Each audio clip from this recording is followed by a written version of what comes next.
Civil armed forces में airport security force को शामिल करने के इम्कानात मादूम हो गए।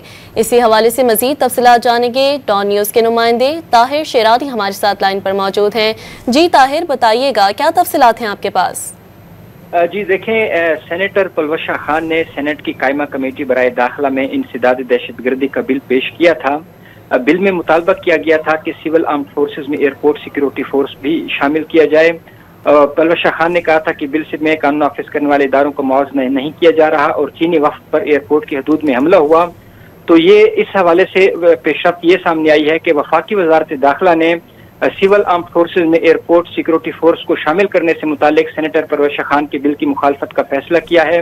हुकूमती ज़राए के मुताबिक इंसदाद दहशतगर्द एक्ट 1997 में सिविल आर्म्ड फोर्सेस की तारीफ शामिल है और सिविल आर्म्ड फोर्सेस की तारीफ में एयरपोर्ट सिक्योरिटी फोर्स नहीं आती, क्योंकि एयरपोर्ट सिक्योरिटी फोर्स सिर्फ एयरपोर्ट की हदूद तक महदूद फोर्स है।